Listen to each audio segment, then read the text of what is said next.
in this later video we're going to take a look at going upwind in strong winds. The footage I'm going to show you is conditions that are pretty wild, 25 to 35 mile an hour, so really sort of very top end of force 5 and well into force 7.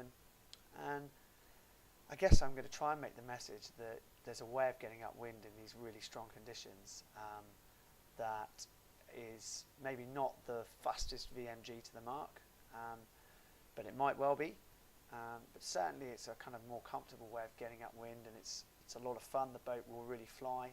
It doesn't tend to get stuck in between waves or have problems with wave effects.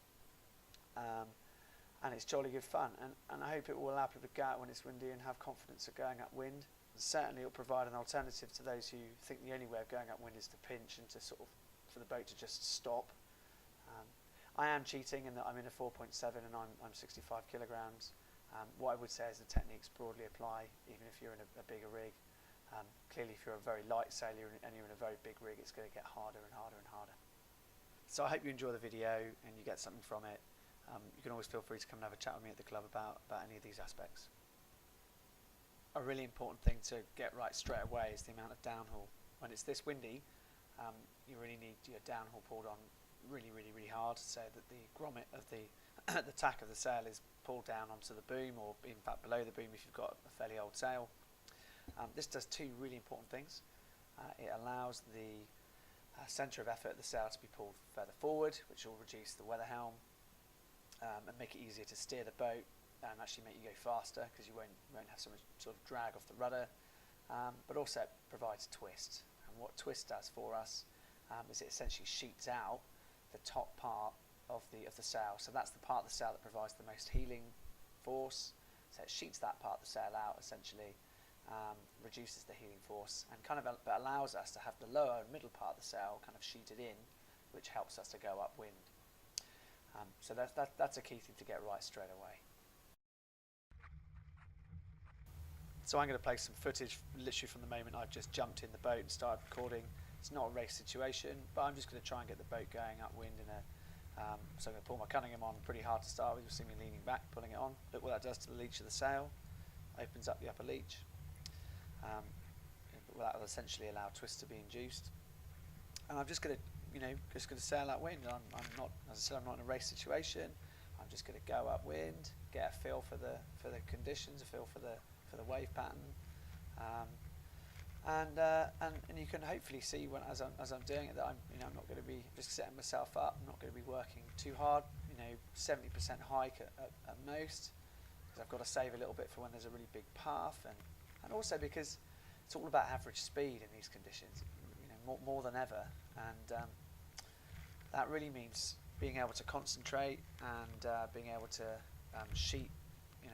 you steer effectively and use the sheet very effectively to control the roll. So the main sheet controls the roll rather than the tiller. The steering you're seeing is largely just to help the boat over the waves. It's the main sheet that controls the roll, the amount of heel on the boat. And I'm not really working my body too hard. I'm just trying to stay in control, and the boat is absolutely flying along. I'm not pointing too high. Maybe I could get better VMG by pointing higher, and I could certainly pull my kicker on a bit more, and I'd probably maybe have an even flatter sail. But I'm just getting used to the conditions at the moment, and having the kicker on even harder will might create more weather helm. So I'm just getting a bit of a feel. Hopefully you can see from this that it's really not that hard, and the boat is going really nicely. Okay, so I'm now going to be on port tack for a bit, and it's same conditions. I'm not in a race, but I'm going to be going for it a little bit harder in this particular clip, so you're going to get a view of some of the upwind kinetics. I've got a bit more kicker on now as well, flattened off the sail.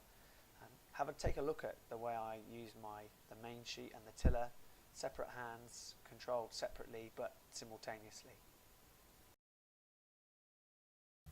The steering is a bit more aggressive because of the wave size, so I will be actively sort of steering over the waves.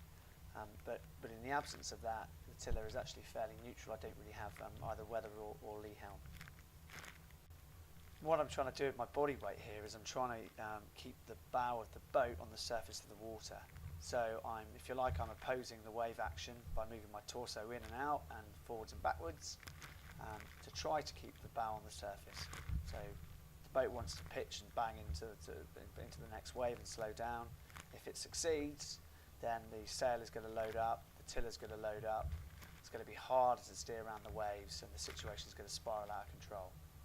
So if I can keep the boat moving fast and moving nicely and steer around the waves with some simple body movements and careful steering and easing the sheet as appropriate, then I can keep this boat moving fast, and actually it's really quite comfortable. I'm not hiking flat out, because if I did, I'd probably be in, or I'd be crashing into each wave. So it's really just about staying in control, simultaneous use of both arms, and this boat's moving along quite nicely. And you can see I'm not block to block, haven't been at any point in terms of my main sheet, and that's because I've got to get the drive force of the sail going forwards to counteract the aerodynamic drag of the sail. Well, I hope you've really enjoyed this upwind video, taking a few pointers from it, giving you a few things to think about. Certainly I had a great deal of fun on the day. My big thanks to the rescue crew who braved the very cold conditions to come out and give me some support. I'll see you guys all on the water soon.